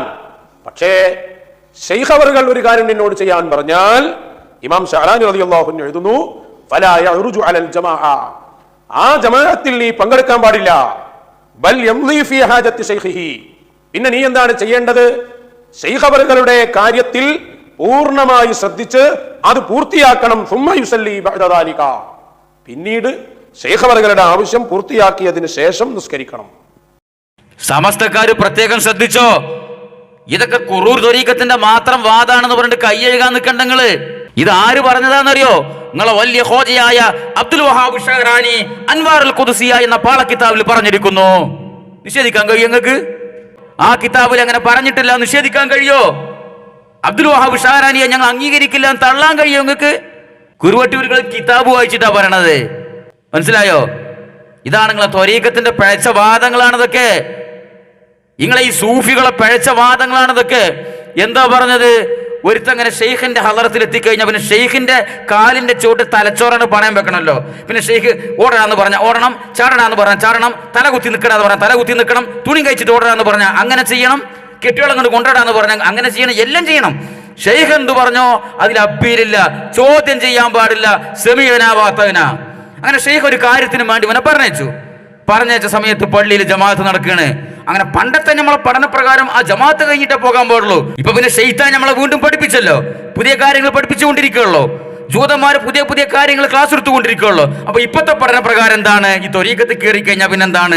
ഷെയ്ഖിന്റെ ആവശ്യം കഴിഞ്ഞിട്ട് പിന്നെ നേരെ നിസ്കരിച്ചാൽ മതി. അള്ളാഹിനോടുള്ള കരാറിനെക്കാട്ടിയും വലിയതാണ് ഷെയ്ഖിനോടുള്ള കരാറ്. അതാണ് ഈ പരോക്ഷമായി പറഞ്ഞു വെക്കുന്നത്. അള്ളാഹിനോടുള്ള ഒന്നാമത്തെ കരാറോട് നിസ്കാരം. അപ്പൊ ഷെയ്ഖിനോടുള്ള കരാറ് നിറവേറ്റി കഴിഞ്ഞിട്ട് മതി അള്ളാഹിനോടുള്ള കരാറ്. ഇത് കുരുവട്ടൂരുകളുടെ പേച്ചവാദമാണോ? കുറൂർ ത്വരീഖത്തിന്റെ പേച്ചവാദമാണോ? നിങ്ങളുടെ സമസ്തയുടെ സൂഫിയാക്കളുടെ ഉസൂലാണിത്. നിങ്ങൾ എന്തൊക്കെ വലിച്ചെറിയണം? കുറൂർ ത്വരീഖത്തിനെ മാത്രം വലിച്ചെറിഞ്ഞാൽ മതിയോ? കുരുവട്ടൂരുകളെ മാത്രം വലിച്ചെറിഞ്ഞാൽ മതിയോ? ആദ്യം നിങ്ങൾ വലിച്ചെറിയേണ്ടത് നിങ്ങൾ ഇത്രയും കാലം തലയിലേറ്റ് നടന്ന നിങ്ങളുടെ നേതാവ് അബ്ദുൽ വഹാബ് ഷെഹറാനിയാണ്. അയാളാണ് എല്ലാ പേച്ചവാദങ്ങൾക്കും നിങ്ങൾക്ക് ലൈസൻസ് ഉണ്ടാക്കി തന്നത്. മനസ്സിലായോ? കഴിഞ്ഞില്ല. ഇത് നിസ്കാരത്തിന്റെ കാര്യം. ഇനി നോമ്പിന്റെ കാര്യമോ ഇവൻ തന്നെ പറട്ടെ. ഇപ്രകാരം തന്നെ ഇദാ ഖാല ലഹു, അവനോട് പറഞ്ഞു, വഹുവ സ്വായിമുൻ, ഏത് അവസ്ഥയിൽ പറഞ്ഞു? അവൻ നോമ്പുകാരനാണ്. ആ അവസ്ഥയിൽ ശൈഖ് അവറുകൾ പറഞ്ഞു, അഫ്തിർ, നോമ്പ് മുറിക്കടാ, കുടിക്കൂ വെള്ളം എന്ന് ശൈഖ് അവറുകൾ പറഞ്ഞാൽ വജബ അലൈഹിൽ ഫിത്ർ, നോമ്പ് മുറിക്കൽ അവന് നിർബന്ധമാണ്, സുന്നത്ത് പോലുമല്ല. ഇമാം അഹ്മദ് ബിൻ മുഹമ്മദ് ദർദി റളിയല്ലാഹു അൻഹുവിന്റെ തുഹ്ഫത്തുൽ ഇഖ്വാൻ ഫീ അദാബി ത്വരീഖ് എന്നൊരു മഹാൻ പറയാ, ഔ ഖാൽ, അല്ലെങ്കിൽ ശൈഖ് അവറുകൾ പറഞ്ഞു, ലാ തുസല്ലി, നിസ്കരിക്കണ്ടടാ. അങ്ങനെ നിസ്കരിക്കാൻ വേണ്ടി നിസ്കരിക്കല്ലടാ, നിർബന്ധമാണ്, പിന്നെ അപ്പൊ നിസ്കരിക്കാൻ പാടില്ല, ശൈഖ് അവറുകൾ പറഞ്ഞു. എന്താണ് സഹോദരങ്ങൾ ഇത് കഥ? ഏതെങ്കിലും സൂഫി കഞ്ചാവ് അടിച്ച് കേട്ടിട്ട് എവിടെയെങ്കിലും ഇതിൽ എഴുതി വെച്ചക്കൊണ്ടൊന്ന് കൂട്ടിക്കോളിയും. അതൊക്കെ അവിടെ പ്രസംഗിക്കാനും വേണമല്ല കുറച്ച് തൊലിക്കട്ടി. അതൊക്കെ പ്രസംഗിക്കണമെങ്കിൽ എത്രത്തോളം കുഫ്രിയത്ത് ഉള്ളിൽ വേണം. ഒരു ശൈഖ് മുരീദിനോട് പറയണം അവൻ നോമ്പുകാരനായിരിക്കാം, മുറിച്ചോ എന്ന് പറഞ്ഞാൽ നോമ്പ് മുറിക്കൽ അവന് നിർബന്ധമാണ്. അതുപോലെ ശൈഖ് പറയാണ്, ത്വരീഖത്തിന്റെ ശൈഖ് പറയാണ് നിസ്കരിക്കണ്ട എന്ന് പറഞ്ഞാൽ പിന്നെ അവൻ നിസ്കരിക്കാതിരിക്കൽ നിർബന്ധമാണ്. അപ്പൊ നിസ്കരിച്ചു കഴിഞ്ഞാൽ ഇസ്ലാം എന്ന് ഓർത്തു. എന്താണ് ഇവന്മാർ പഠിപ്പിച്ചുകൊണ്ടിരിക്കുന്നത്? ഇതിനൊക്കെ അവർക്ക് തെളിവുണ്ട്. ഏതെങ്കിലും പീറ കിതാബും പാള കിതാബും വായിച്ചിട്ടാണ് ഈ പറയണത്. സമസ്തക്കാർക്ക് തള്ളാൻ പറ്റാത്ത കിതാബുകൾ വായിച്ചിട്ടാണ് ഈ പറയണത്. നിങ്ങളല്ലേ ഇവിടെ ത്വരീഖത്തിനെ വളർത്തിയത് അല്ലേ? നിങ്ങളിപ്പോ ഷിയാക്കളെ തലയിക്കിട്ട് കൊടുക്കുക. കാരണം ഷിയാക്കളുമായി ആദർശത്തിലും വിശ്വാസത്തിലും ആചാരത്തിലും ഒരുപാട് ബന്ധമുണ്ട് കേരളത്തിലെ സമസ്തക്കാർക്ക്. അത് ഞങ്ങൾ പല പ്രാവശ്യം പറഞ്ഞതാണ്, ആവശ്യം വന്നാൽ ഇനി പറയും ഇൻഷാ അല്ലാഹ്. അപ്പൊ ഷിയാക്കൾ പറഞ്ഞ വേറൊരു വിഭാഗമായിട്ട് നിങ്ങൾ എണ്ണണ്ട. അത് നിങ്ങളായിട്ട് ഒട്ടി നിൽക്കുന്ന, കേരളത്തിലെ സമസ്തക്കാരായിട്ട് ഒട്ടി നിൽക്കുന്ന വിശ്വാസങ്ങളിലും ആചാരങ്ങളിലും കർമ്മങ്ങളിലും നിലപാടുകളിലും ഈ കേരളത്തിലെ സമസ്തക്കാരുമായി ഒട്ടി നിൽക്കുന്ന ഒരു വിഭാഗമാണ് ഷിയാക്കൾ. നിങ്ങളെ കുറിച്ച് നിങ്ങൾ വെറുതെ അല്ല കേരള ഷിയാക്കൾ എന്ന് പറയുന്നത്. നിങ്ങൾ അഹ്ലു സുന്നത്തോ? നിങ്ങൾ കേരള ഷിയാക്കളാണ്. ഈ പറഞ്ഞ കിതാബുകളും ഈ പറഞ്ഞ വാദങ്ങളൊന്നും നിങ്ങൾക്ക് പെട്ടെന്ന് വലിച്ചെറിയാൻ കഴിയില്ല. വലിച്ചെറിയണമെങ്കിൽ ഈ സമസ്ത എന്നുള്ള ഈ പിന്തിരിപ്പൻ മൂരാച്ചി പ്രസ്ഥാനത്തിന്റെ ആ വളയത്തിൽ നിന്ന് പുറത്തു ചാടണം നിങ്ങൾ. അപ്പൊ ഈസി ആയിട്ട് കൈയെഴുക. അതിന്റെ ഉള്ളിൽ നിന്നുകൊണ്ട് ഞങ്ങൾ അംഗീകരിക്കൂലോ, ഇത് ഷിയാക്കളെ വാദമാണോ എന്ന് പറയുന്ന ഒളിച്ചിട്ട് കാര്യമില്ല. മനസ്സിലായോ? കഴിഞ്ഞില്ല. ഇനി ഇദ്ദേഹം തന്നെ പറയട്ടെ, ഈ അപകടകാരികളായ കുറൂർ ത്വരീഖത്തുകാരുണ്ടല്ലോ, ആ ത്വരീഖത്തുകാരുടെ ഹജ്ജിനെ കുറിച്ച് ഇദ്ദേഹം പറയട്ടെ. കുറൂർ വർഗത്തിൽപ്പെട്ട ഒരു പെണ്ണിനെ സുന്നിയായ ഒരാൾ വിവാഹം കഴിക്കണമെങ്കിൽ അതിന്റെ ഷർത്ത് അവൻ ആ ത്വരീഖത്തിൽ അംഗമായിരിക്കണം. ആ ത്വരീഖത്തിൽ അംഗമായതോടുകൂടി ഇസ്ലാം ശരീഅത്തിന്റെ പുറത്തുപോയി. കാരണം ഈ ഖുർആനെയും ഈ സുന്നത്തിനെയും ഈ നിസ്കാരത്തെയും നോമ്പിനെയും സക്കാത്തിനെയും ഹജ്ജിനെയും മുഴുവൻ നിഷേധിക്കാണ്. ഇയാളെ വീടുണ്ട് കൊടുവള്ളി, ഈ മമ്മൂട്ടിയാക്കപ്പല്ല, മമ്മൂട്ടിയാക്കാന്റെ പേരെ കുട്ടികൾ എഞ്ചിനീയർമാരും ഡോക്ടർമാരും ഒക്കെ ഇപ്പോൾ അവരെ പച്ച ശേഖന്മാര് അവിടെ ചെന്ന് അവർക്ക് ദക്ഷിണ കൊടുക്കലും അവരുടെ വീടിനെ പ്രദക്ഷിണം വെക്കലുമാണ് യഥാർത്ഥത്തിലുള്ള ഹജ്ജ്. മക്കത്തേക്ക് പോയിട്ട് എന്താ അവിടെയും ഗുരുവായൂരമ്പലും തമ്മിൽ എന്താ വ്യത്യാസം എന്നാണ് ചോദിക്കുന്നത്. ഇത് മുസ്ലിങ്ങളാണ് എന്ന് പറഞ്ഞു നടക്കുന്നവരാണ്, പുറമേ ഒന്നുമല്ല. ഞങ്ങളെ കിശിരിയോ നോക്കി നിങ്ങൾക്ക് കാണണമെങ്കിൽ കൊടുവള്ളിയുണ്ട്. എ പി ഉസ്താദിന്റെ നാട്ടിലുള്ള പാരമ്പര്യമായി വന്ന ജുമാഅത്തുള്ളി അവരെ കയ്യില. ഈ കുറൂർ ത്വരീഖത്തിന്റെ ഷെയ്ഖ് ഉണ്ടായിരുന്നല്ല, ഓപ്പല്ലത്രേ, ഓൻ ചത്തുപോയി. ഓന്റെ മക്കളാണത്ര ഇപ്പോൾ നിയന്ത്രിക്കണത്, ഡോക്ടർമാരും എഞ്ചിനീയർമാരൊക്കെ ആണത്രേ. അപ്പൊ അവരെ ഹജ്ജ് അവർക്ക് പോയി ദക്ഷിണ കൊടുത്തിട്ട് അവരെ വീടിന് ചുറ്റും ഇങ്ങനെ ചുറ്റലാണത്ര ഹജ്ജ്. ഇത് കേരളത്തിലാണ് നടക്കുന്നുട്ടോ, ഉത്തരേന്ത്യയിലല്ല, അല്ലെങ്കിൽ ഇന്ത്യക്ക് പുറത്തുള്ള ഏതെങ്കിലും കുഗ്രാമത്തിലല്ല. റസൂലുള്ളാഹിന്റെ കാലത്ത് തന്നെ ഇവിടെ സമസ്തണ്ട്, സമസ്തന്റെ ആദർശമുണ്ട്, ഞങ്ങളാണ് ദീനിന്റെ നടുക്കണ്ടം എന്ന് പറയുന്ന ഈ സമസ്തയിൽ നിന്നും പോയ വിഭാഗം, എല്ലാ ത്വരീഖത്തും അങ്ങനെ തന്നെയാണ്, ഒക്കെ സമസ്തയിൽ നിന്ന് പോയതാ കേരളത്തിലുള്ള. അതിൽപ്പെട്ട ഒരു ത്വരീഖത്തുകാരുടെ കഥയാണ് ഈ പറയണത്. ഇത് കുറൂർ ത്വരീഖത്തിന്റെ മാത്രം വാദമാണോ? ഇതിന്റെ അസിലി എവിടെ കിടക്കണത്? ഈ സമസ്തക്കാരടക്കം അംഗീകരിക്കുന്ന സൂഫികളുടെ കിതാബിലുള്ള കഥകൾ ആക്കി കുറുക്കിയതാണിത്. വെറുതെ പറയല്ല, കേട്ടോളി. മഹാനരായ ഇമാം അബ്ദുൽ വഹാബ് ശഅറാനി റളിയല്ലാഹു അൻഹു, അല്ലാഹുവിന്റെ ഔലിയാക്കളിൽ ഏറെ ഉന്നതരായ സയ്യിദുനാ അലി ഇബ്നു വഫാ ഖദ്ദസല്ലാഹു സിർറഹുൽ അസീസ് മഹാനവറുകളുടെ ചരിത്രം പറയുന്നിടത്ത് തബഖാത്തുൽ കുബ്രയിൽ ഇമാം അവറുകൾ ഈ സംഭവം കൊണ്ടുവരുന്നത് കാണാം. ഞാനതൊന്ന് വായിക്കാം. വസുഇല റളിയല്ലാഹു അൻഹു, ആരോട് ചോദിക്കപ്പെട്ടു? അലി ഇബ്നു വഫാ റളിയല്ലാഹു അൻഹുവിനോട് ചോദിക്കപ്പെട്ടു. അൻ മുരീദിൻ, ഹദറത്തിൽ ജീവിക്കുന്ന ഒരാളെ കുറിച്ച്. ശരിക്കും മനസ്സിലാക്കണം, ഗൗരവമുള്ള വിഷയമാണ്, അദബ് പഠിപ്പിക്കുകയാണ് മഹാന്മാർ. ഒരു മുരീദിനെ കുറിച്ചാണ് ചോദ്യം. ഇദ്ദഅ അന്നഹു ശഹിദ കമാല ഉസ്താദിഹി, അവൻ വാദിക്കുന്നു എനിക്ക് കിട്ടിയ എന്റെ ശൈഖ് അവറുകൾ ഏറ്റവും പൂർണ്ണമായ അവസ്ഥയിലാണ് അള്ളാഹുവിന്റെ റസൂലിന്റെ വാരിസായി, അള്ളാഹുവിന്റെ ഖലീഫയായി ഭൂമിയിൽ വന്നവരാണ് എന്റെ ശൈഖ് അവറുകൾ എന്നൊരാൾ വാദിക്കുന്നു. തുമ്മ അറാദ സഫറ അൻ ഹദറതിഹി ലിസിയാറത്തി മക്ക അവിൽ മദീന അവിൽ ബൈത്തുൽ മുഖദ്ദസ്, എന്നിട്ട് അവൻ ഉദ്ദേശിക്കുന്നു സഫറ, യാത്രയെ ഉദ്ദേശിക്കുന്നു, അൻ ഹദറതിഹി, ശൈഖ് അവറുകളുടെ ഹദറത്തിൽ നിന്ന് യാത്ര ഉദ്ദേശിക്കുന്നു, ലിസിയാറത്തി മക്ക, മക്കയിൽ പോകാൻ വേണ്ടി, മക്കയിലേക്കുള്ള യാത്ര, അല്ലെങ്കിൽ അവിൽ മദീന, മദീനയിലേക്കുള്ള യാത്ര, അല്ലെങ്കിൽ ഫലസ്തീനിലെ ബൈത്തുൽ മുഖദ്ദസിലേക്കുള്ള യാത്ര. എന്താണ് ആ മുരീദിന്റെ കാര്യം എന്നതാണ് ചോദ്യം. അതായത് അള്ളാഹ് തന്നെ വരുന്നതിന് പകരമായി ലോകത്ത് വന്ന ഏറ്റവും പൂർണ്ണമായ ആളാണ് എന്റെ ശൈഖ് എന്ന് വിശ്വസിക്കുന്ന ഒരാൾ, ആ ശൈഖിന്റെ ഹദറത്തിൽ നിൽക്കുന്നതിന് പകരം ഞാനൊന്ന് മക്കയിൽ പോയി വരട്ടെ, അല്ലെങ്കിൽ മദീനയിലേക്ക് പോകട്ടെ, അല്ലെങ്കിൽ ബൈത്തുൽ മുഖദ്ദസിലേക്ക് പോകട്ടെ, അല്ലെങ്കിൽ മറ്റു സിയാറത്തിന് പോകട്ടെ എന്ന് ഒരാൾ ആഗ്രഹിക്കുന്നു, അല്ലെങ്കിൽ സമ്മതം ചോദിക്കുന്നു. വസ്തദല്ല അലാ ദാലിക ബിസഫർ ഉമർ മിൻ ഹദറത്തിൻ നബി സ്വല്ലല്ലാഹു അലൈഹി വസല്ലം ഇലാ മക്കത വഫാഇന ഫി നദിരിഹി, എന്നിട്ട് അതിന് തെളിവ് പറയുന്നു. എന്ത്? ഉമർ ഇബ്നുൽ ഖത്താബ് റളിയല്ലാഹു അൻഹു ഹബീബായ സ്വല്ലല്ലാഹു അലൈഹി വസല്ലം തങ്ങളുടെ ഹദറത്തിലായിരിക്കെ മക്കയിലേക്ക് പ്രത്യേകമായി ഇഅ്തികാഫിന് വേണ്ടി പോകാൻ സമ്മതം ചോദിച്ചിട്ടുണ്ടല്ലോ. അതുകൊണ്ട് ഉമർ ഇബ്നുൽ ഖത്താബ് റളിയല്ലാഹു അൻഹുവിനെ മാതൃകയാക്കിയിട്ട് എനിക്ക് ഇത്തരം സ്ഥലങ്ങളിലേക്ക് പോകട്ടെ, അല്ലെങ്കിൽ ഞാൻ പോകുന്നു എന്നൊരു മുരീദ് ഉദ്ദേശിച്ചാൽ എന്താണ് അതിനെ സംബന്ധിച്ച് അവിടെ നിന്ന് പറയുന്നത്? ഫഖാല സയ്യിദുനാ അലി ഇബ്നു വഫാ റളിയല്ലാഹു അൻഹു പറയുകയാണ്, ഇമാം ശഅറാനി റളിയല്ലാഹു അൻഹു ആ മറുപടി തബഖാത്തിൽ കൊണ്ടുവരുന്നു. അൽ മുരീദു സ്വാദിഖു അവ്വല മാ യശ്ഹദു ഫീ ശൈഖിഹി അൽ കമാൽ യജിദുഹു ഫീ ഹദറത്തിൽ ഹഖ് അല്ലതി ബിഹാ അർവാഹു അയിമ്മത്തുൽ ഹുദാ അജ്മഈൻ. ആദ്യമായി ഒരു മുരീദ് മനസ്സിലാക്കേണ്ടത്, അവൻ അറിയേണ്ടത്, അവൻ ഈ ശൈഖ്, അവൻ വിശ്വസിക്കുന്ന പരിപൂർണനായ ഈ ശൈഖ് അവറുകളുടെ ഹദറത്തിൽ അവൻ എത്തുന്നതോടുകൂടെ അവൻ എവിടെയാണ് എത്തിയത്? അല്ലാഹുവിന്റെ ഹദറത്തിലാണ്. അല്ലാഹുവിന്റെ ഹദറത്ത്, മാ ഹദറത്തു ശൈഖി ഇല്ലാ ഹദറത്തുല്ലാഹ്, അല്ലാഹുവിന്റെ സന്നിധിയിലാണ് അവൻ എത്തിയത്. കാരണം അവന്റെ മുന്നിലുള്ളത് അള്ളാഹുവിന്റെ പ്രതിനിധിയായി ലോകത്ത് വന്ന ശൈഖ് അവറുകളാണ്. അള്ളാഹുവിന്റെ പ്രതിനിധിയായി വന്ന ശൈഖ് അവറുകളുടെ ഹദറത്തിൽ ഇരുന്നാൽ അത് എന്തിന്റെ സ്ഥാനത്താണ്? അള്ളാഹുവിന്റെ കൂടെ ഇരുന്നതിന്റെ സ്ഥാനത്താണ്. അപ്പോൾ പിന്നെ മറ്റു മശായിഖന്മാരുടെ അർവാഹുകളും അതുപോലെ മറ്റുള്ള എന്തെല്ലാം അൻവാറുകളുണ്ടോ അതൊക്കെയും ആ ഹദറത്തിലേക്ക് നോക്കിക്കൊണ്ടിരിക്കുകയാണ്. അള്ളാഹ് തന്നെ ആ ഹദറത്തിനെ ശ്രദ്ധിക്കാണ്. ഹബീബായ സ്വല്ലല്ലാഹു അലൈഹി വസല്ലം തങ്ങൾ നേരെ അവിടെ വരുന്നു, അവിടെ നിർദ്ദേശങ്ങൾ കൊടുക്കുന്നു, നബി തങ്ങളുടെ പൂർണ്ണമായ നോട്ടം അവിടെ ഉണ്ടാകുന്നു. മറ്റു ആളുകളൊക്കെയും മഹാന്മാരൊക്കെയും അവിടെ ശ്രദ്ധിച്ചുകൊണ്ടിരിക്കുകയാണ്. ഇത്ര വലിയൊരു ഹദറത്ത് അവന് കിട്ടിയിട്ട് പിന്നെ ആ ഹദറത്ത് വിട്ട് അവൻ എങ്ങോട്ട് പോകാനാണ്? ഇതാണ് സുഹൃത്തുക്കളെ ത്വരീഖത്ത്, ഇതാണ് ഷെയ്ഖ്, ഇതാണ് മുരീദ്. ഷെയ്ഖും മുരീദും തമ്മിലുള്ള ബന്ധാണത്. എല്ലാം ഷെയ്ഖിന്റെ മുമ്പിൽ സമർപ്പിക്കുക. പിന്നെ ഷെയ്ഖിനെക്കാട്ടും വലിയൊരു സാധനം വേറല്ല. കാരണം എന്താ? അള്ളാഹുവിന് പകരമായി ഭൂമിയിൽ വന്നയാളാണ് ഷെയ്ഖ്. ആ ഷെയ്ഖിന്റെ ഹദറത്തിൽ എത്തിയതോടുകൂടി പിന്നെ അള്ളാന്റെ ഹദറത്തിൽ എത്തിയതുപോലെയാണ്. പിന്നെ എന്തിനാ മക്കയും മദീനയും? പിന്നെ മക്കൾക്കും പ്രാധാന്യമില്ല, മദീനക്കും പ്രാധാന്യമില്ല, ബൈത്തുൽ മുഖദ്ദസിനും പ്രാധാന്യമില്ല. അതിനേക്കാളൊക്കെ വലുതാണ് ഷെയ്ഖിന്റെ ഹദറത്ത്. ഇത് കുരുവട്ടൂരികളുടെ വാദല്ല. നിങ്ങൾ അബ്ദുൽ വഹാബ് ഷഅറാനി തബഖാത്ത് എന്ന കീറ കിതാബിൽ പറഞ്ഞിരിക്കുന്നു. നിങ്ങൾ തൊള്ളോ ഷഅറാനി, നിങ്ങൾ തൊള്ളോ തബഖാത്ത് നിങ്ങൾ വലിച്ചെറിയോ? അതിന്റെ പേജ് കയറിയിട്ട് കുട്ടികളെ പമ്പേഴ്സിന് വരെ ഉപയോഗിക്കും. നിങ്ങൾ അതിനെ പറ്റുള്ള സാധനം ആ കിതാബിൽ മഹാനവർകൾ മൊഴിഞ്ഞിരിക്കുന്നു. ഇങ്ങനെ സംഭവം എടോ, ഇതാണ് നിങ്ങളെ അസില്, നിങ്ങളെ സൂഫിസത്തിന്റെ അസിലാണിത്. ഇത് വായിക്കുന്ന കുറൂർ ത്വരീഖത്തുകാര് അവരെ വീടിന്റെ ചുറ്റുമാണ് ഹജ്ജ് എന്ന് പറഞ്ഞു കഴിഞ്ഞാൽ എന്തായാലും അത്ഭുതം. നിങ്ങൾക്ക് എന്താ അത്ര ഞെട്ടല്? ഞങ്ങൾക്ക് ഞെട്ടലുണ്ട്. നിങ്ങൾ എങ്ങനെ ഞെട്ടും? സമസ്തക്കാരെങ്ങനെ ഞെട്ടും? നിങ്ങൾ അടിസ്ഥാന ആദർശമല്ലേ ഈ പറഞ്ഞുകൊണ്ടിരിക്കുന്നത്? അല്ലേ? ഇതൊക്കെ സാധാരണക്കാർക്ക് ഇന്ന് വരെ കേട്ട് കേൾവില്ലാത്ത, അവരറിഞ്ഞിട്ട് പോലുമില്ലാത്ത, കണ്ടിട്ട് പോലുമില്ലാത്ത നിങ്ങളെ പിറക്കിത്താബിലുള്ളതാ. ഇത് മാന്തി പുറത്തിടലാണ് അപ്പൊ കുരുവട്ടൂരികളെ പ്രധാന പണി. മനസ്സിലായോ? കാരണം കുരുവട്ടൂരികൾക്ക് എന്തായാലും മേപ്പറില്ലാത്തതിന് തീപ്പൊരില്ലല്ലോ. അവരെ പോലൊരു പിഴച്ച വിഭാഗം കേരള ചരിത്രത്തിൽ ഉണ്ടായിട്ടില്ലല്ലോ. അത് അത്രത്തോളം പാഷാണത്തിലെ കൃമി എന്ന് പറഞ്ഞ മാതിരി അത്രത്തോളം വൃത്തികെട്ട സാധനമാണ് ഈ കുരുവട്ടൂരികൾ. അതിൽ 3-4 കുട്ടി ദജ്ജാലുകളുണ്ട്. അപ്പൊ അവർ എന്തും പറഞ്ഞുകൊണ്ടിരിക്കും. ഈ കുരുവട്ടൂരികൾ ഇത്തരത്തിലുള്ള ഈ പിഴച്ച, ഈ ചത്തുനാറിയ, കെട്ടുനാറിയ ഈ ത്വരീഖത്തിന്റെ ഭാഗമാണ് അവർ പറഞ്ഞുകൊണ്ടിരിക്കുന്നത്. കേട്ടോളി. നമ്മുടെ കേരളത്തിൽ ഇപ്പോൾ ധാരാളമായിട്ട് കണ്ടുകൊണ്ടിരിക്കുന്നതാണ് കുരുവട്ടൂർ ത്വരീഖത്ത്.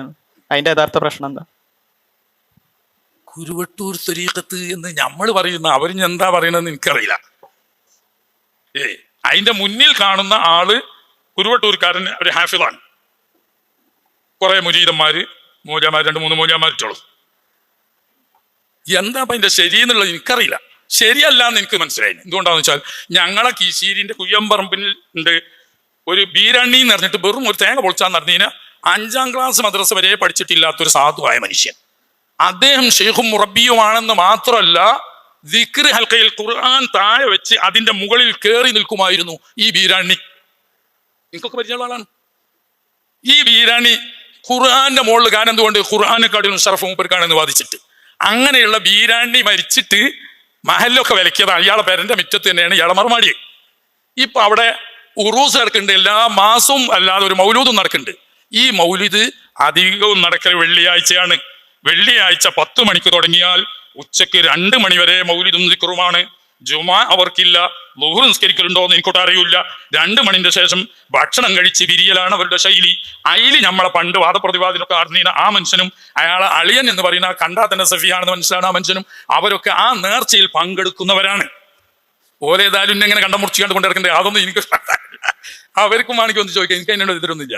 അപ്പൊ അത് കണ്ടിട്ടില്ല. അത് ഞാൻ ഇവരെ പറ്റിയിട്ട് കൂടുതൽ ആഴത്തിൽ ഇറങ്ങി പഠിച്ചിട്ടില്ല. ഇതേതായാലും തെറ്റാണെന്ന് എനിക്കറിയാം. അതിന്റെ ഞങ്ങളെ അവിടെ നിന്ന് 1 കിലോമീറ്റർ ഉള്ളൂ. നേരെ തോട് അക്കരെ കടന്നാൽ ആ കുയ്യാറമ്പ് കയറുന്ന സ്ഥലത്തെത്തും. അവിടെ വീരാണിന്റെ പേര് ഏതാണെന്ന് വെച്ചാൽ ക്രിസ്ത്യാനി പള്ളിന്റെ അതിന്റെ നേരെ മുന്നിലായിട്ട് അയാളെ പേര. അവിടുത്തെ ഈ മൗലൂദിന് വെള്ളിയാഴ്ച ജുമാ വരെ നഷ്ടപ്പെടുത്തിയിട്ട് ഉച്ചക്ക് 2 മണി വരെ 10 മുതൽ 2 മണി വരെ അവിടെ കൂടി മൗലൂദും ദിക്റും മൽക്കി നടത്തിയിട്ട് ജുമാ നഷ്ടപ്പെടുത്തുന്നത്, അത് പിന്നെ ഹക്കിന്റെ അഹരികാരാകാൻ വല്ല സാധ്യതയുണ്ടോ? ഹാഫിന് അവിടെ വല്ലതായിട്ട് അറിവില്ല. ഇവർ 2 അവിടെ വരുന്നതായിട്ട് അറിവുണ്ട്. ഏതായാലും ഖൈറിന്റെ അഹരികാരല്ല ആണെങ്കിൽ ജുമാ ഒഴിവാക്കി കണ്ട് റാത്തീബ് മൗലൂദൊന്നും. ദീനീ സ്നേഹികളായ കേരള മുസ്ലിങ്ങളെ നിങ്ങൾ ഞെട്ടണം. ദീനിന്റെ പേരിൽ, ഇസ്ലാമിന്റെ പേരിൽ ഇവിടെ നടന്നുകൊണ്ടിരിക്കുന്ന പേക്കൂത്തുകളാണ് ഇതൊക്കെ. എന്താ പറഞ്ഞത്? ഈ കീശേരിക്ക് അടുത്തുണ്ടായിരുന്ന ഒരു ബീരാണി പറഞ്ഞൊരു മുതല് ഇതാണ് ആ സാധനം. ബീരാണി എന്ന് പറഞ്ഞ വലിയ ഷെയ്ഖ്, ഇവനാണ് ആള്. ഇപ്പൊ പല്ലാന്ന് പറഞ്ഞിട്ട് ജീവൻ പോയി അവിടെ തന്നെ കുഴിച്ചിട്ടു എന്നാ പറഞ്ഞിട്ടത്. കുഴിച്ചിട്ടതിന് ശേഷം അതിന് ചുറ്റും എല്ലാ വെള്ളിയാഴ്ചയും ദിക്റാൽക്ക് മൗലിദും സ്വലാത്തും ഉറൂസൊക്കെ നടക്കലുണ്ട്. എത്രേ ഞാൻ വരുന്നുണ്ട് നിങ്ങളെ മൗലിദുക്കും ഉറൂസുക്കൊക്കെ സ്വലാത്തുക്കൊക്കെ ദിക്റാൽക്കന്റെ കോലൊക്കെ പറഞ്ഞുതരാം. അപ്പൊ അവിടെ വെള്ളിയാഴ്ച 10 മണി മുതൽ 2 മണി വരെ. അപ്പൊ ജുമ എന്തായാലും ഇല്ലല്ലോ. ആ പരിപാടിയിൽ പങ്കെടുക്കലുണ്ട്. ഈ കുരുവട്ടൂരികളായ 2 കുട്ടി ദജ്ജാലുകളിൽ പങ്കെടുക്കലുണ്ടെന്ന് അവർ പറഞ്ഞത്. പേഴ്സോലാന്ന് തെളിയിക്കാൻ ഇതിലും വലിയ സർട്ടിഫിക്കറ്റ് വേണോ? ആരാടോ ഈ ബീരാണി? ഇവൻ ജീവിച്ചിരുന്ന കാലത്ത് ദിക്ർ ഹൽക്ക നടത്തുമ്പോ നടുവിൽ ഖുർആൻ വെച്ചിട്ട് അതിന്റെ മുകളിൽ കേറിക്കൊത്ര ശൈത്താൻ. അല്ലാഹുൽ മുസ്തആൻ. അവൻ ചത്തതിന് ശേഷം അവിടെ നടക്കുന്ന മൗലിദിനും ഉറൂസിനും ഈ കുരുവട്ടൂരികൾ പങ്കെടുക്കാറുണ്ട് എന്ന് പറഞ്ഞാൽ ഇവരൊക്കെ ഏത് ദീനാണോ? ഇവനൊക്കെ ദീനി സ്നേഹികളാന്ന് പറഞ്ഞിട്ട്, ദീനി പ്രചരിപ്പിക്കാനാന്ന് പറഞ്ഞിട്ട് നാടൊട്ടൊക്കെ കിട്ടുന്നു സർക്കസുമാരി മൈക്കും കെട്ടി പൊലമ്പിക്കൊണ്ട് നടക്കുന്നുണ്ടല്ലോ. കേരള മുസ്ലിങ്ങൾ ഇത് കാണുന്നില്ലേ? സുഹൃത്തുക്കളെ, ഇത് തമാശല്ല. ത്വരീഖത്തിന്റെ മറവിൽ ഇവിടെ നടന്നുകൊണ്ടിരിക്കുന്നത് അത് ഭീകരമായ കാര്യങ്ങളാണ്. ജൂതന്മാരാണ് ഇതിന്റെയൊക്കെ പിന്നില്. തെളിവ് വേറെന്തിനാ നിങ്ങൾക്ക്? ഈ ത്വരീഖത്തുകളുടെ ഒക്കെ പിന്നിൽ ജൂതന്മാരാണ് എന്നുള്ളതിന്, ഷിയാക്കളാണ് എന്നുള്ളതിന് പ്രമാണം തപ്പി നോക്കേണ്ട കാര്യമുണ്ട് നിങ്ങൾക്ക്? കൺമുമ്പിൽ നടക്കുന്ന യാഥാർത്ഥ്യങ്ങളാണ് ഇതൊക്കെ. ഇസ്ലാമിന്റെ പേരിലത്ര ത്വരീഖത്ത് അള്ളാഹുവിലേക്ക് അടുപ്പിക്കാനാണ് അത്ര അംകൾ പ്രസംഗിക്കാണ്. ഇതിങ്ങനെ ഒരു ത്വരീഖത്ത്. ഇനി വേറെ ത്വരീഖത്തിനെ കുറിച്ചും ഷെയ്ഖിനെ കുറിച്ചും സമസ്തന്റെ വേറൊരു പണ്ഡിതൻ പ്രസംഗിക്കുന്നു കേട്ടോക്കി. പിന്നെ ഇപ്പൊ ഇതിൽ കൂടിയാല് ചിലർക്കൊരു മർത്തവ ഉണ്ടാവും. ഞാൻ അതൊക്കെ പറയുമ്പോൾ ബുദ്ധിമുട്ടാണ്, നേരല്ല. മർത്തവ കൂടല്ലേ ചിലർക്ക് ഈ തെരീക്കത്തിന് കൂടിയിട്ട്. ഇപ്പൊ ഞാൻ നിൽക്കണോട്ട് കയ്യോട്ടൊരു ഷെയ്ഖ് ഒന്ന് കഴിഞ്ഞല്ലോ. ഓന്റെ കറാമത്ത്. ഞാനന്ന് അബുദാബി പോയിരുന്നു. അവിടെ വന്ന് നോക്കുമ്പോൾ സുബ്ഹാനല്ലാഹ്, മൂസാ നബി തൗറാത്ത് വാങ്ങാൻ പോയായിരുന്നു. ഇവിടെ ആകെ മനസ്സിലായിന് ഒരു വലിയൊരു ദിക്റയിലൊക്കെയും മറ്റും മറിച്ചൊക്കെ കെട്ടിയിട്ട് ബമ്പം പരിപാടി. അപ്പൊ ഞാൻ അവിടെ നിന്ന് വന്നപ്പോൾ ചോദിച്ചു, മൂലന്മാർ അവിടെ ഉള്ള മൂലന്മാരോട് നിങ്ങൾ ഇതിനെ പറ്റി ഒന്ന് പറഞ്ഞില്ലേ? പറഞ്ഞോടോ എന്തോ ഒന്നുണ്ട് കാരണം. ഈ എന്തോ എന്ന് തന്നെ വലിയ ബേജാറാണല്ലോ. അതെന്താ സാധനം എന്ന് ചോദിച്ചു. എന്തോ ഒന്നുണ്ട്, മൂപ്പരോട് സംസാരിച്ചാൽ എന്തോ ഒന്നുണ്ട് എന്നാ. ഒരു സുമാർ 10-28 വയസ്സുണ്ടാവും ചങ്ങായിക്ക്. എന്നാൽ നമുക്ക് സൗകര്യം ഉണ്ടാവുമെന്ന് വർത്താനം പറയാം. നമ്മൾ നിൽക്കണ മയലായതുകൊണ്ട് അന്വേഷിക്കണത്. അല്ല, അങ്ങനെയൊന്നും മൂപ്പരോട് സംസാരിക്കാൻ പറ്റില്ല. എന്നാ പിന്നെ പൊട്ടേറും. അങ്ങനെ മൂപ്പരെ പറ്റി നമ്മൾ അന്വേഷണം നടത്തിയപ്പോൾ ഹിത്താൻ തന്നെ ചെയ്തിട്ടില്ല. ഷെയ്ഖാണ് ചെയ്തിട്ടില്ലാന്ന് മാത്രമല്ല, ഒരുപാട് സംഗതി പിന്നെ തിരിഞ്ഞു. എന്റെ അവസ്ഥ ഇങ്ങനെ ആയിരുന്നു, മറ്റതായിരുന്നു, മറിച്ചായിരുന്നു. വേറെ ചങ്ങായി എന്നോട് വന്നിട്ട് മൂപ്പരെ കറാമത്ത് തന്നെ എന്താരോ ഉസ്താദെ, മൂപ്പര് മഖ്തൂനാണ് എന്ന് പ്രസവിക്കപ്പെടുമ്പോൾ തന്നെ മഖ്തൂനാണ്, ചില്ലറല്ല. മാർഗം ചെയ്യപ്പെട്ടിട്ടുണ്ട്, പെറ്റപ്പൻ തന്നെ മാർഗം കഴിച്ചുകൊണ്ടാണ് വന്നത് എന്നർത്ഥം. മൂല്യമാരല്ലേ സദസ്സിൽ മഖ്തൂനാണ്. അപ്പൊ ഞാൻ ചോദിച്ചു, എന്താ അതിന്റെ ദലീല് പറഞ്ഞത്? കാണിച്ചു. അപ്പൊ അത് എന്താ, നമ്മളെ നിൽക്കണ മയലിലുണ്ടായ സംഭവം 2 കൊല്ലപ്പുറം. അപ്പൊ ഓന്റെ ആവശ്യം തന്നെ അവിടുന്ന് പറഞ്ഞേക്കുക എന്നുള്ളതാ. ഇനി ഓന്റെ മാർഗം കഴിച്ചാക്കണം, അല്ലെങ്കിൽ ഓനെ കഴിച്ചണോ ഞാൻ പോണെങ്കിൽ? അതൊന്നും എനിക്ക് ബന്ധമില്ലല്ലോ. അങ്ങനെ അന്വേഷിച്ച് നോക്കുമ്പോൾ എന്താ കാര്യങ്ങൾ പരിപാടി? ഓന് സേവ് ചെയ്യുന്ന സമയത്ത് അടിയിൽ പേപ്പർ ഇടുക, എന്നിട്ട് ആ മുടി കൊണ്ടുപോയിട്ട് തബറുക്കിനൊന്നും അല്ലത്. അതുകൊണ്ടൊക്കെ ഒരുപാട് പണിയുണ്ട്, ഒക്കെ അറിയോ. അതുകൊണ്ടൊക്കെ വേറെ പല പദ്ധതികളുണ്ട്. ഈ ജാതി തബറുക്കുകളാ. അപ്പൊ ഞാൻ ചോദിച്ചു ചെങ്ങായിനോട്, ചങ്ങായി ഒരു ചങ്ങായി ഇപ്പൊ ഞാൻ കാണിച്ചു തന്നിട്ട് എന്നോട് പറയാം, എന്നെ പെട്ടപ്പോൾ അങ്ങനെ തന്നെയാണ് അല്ലാന്ന് ഒരാൻ്റെ തുരി ചോദിച്ചു ഉണ്ടോ? ഈ ജാതി കറാമത്തൊക്കെ, ഇതൊക്കെ കറാമത്താന്നും പറഞ്ഞുകൊണ്ട് ആദ്യം വിശ്വസിക്കാനും കമ്പനി ഉണ്ട് എന്നറിയാം. കറാമ്പറുപ്പല്ലേ അത് വാസ്തവത്തിൽ? ഈ ജാതി കാര്യങ്ങൾ കറാമത്താന്ന് പറഞ്ഞാൽ അത് വിശ്വസിക്കാനും കമ്പനി ഉണ്ട്.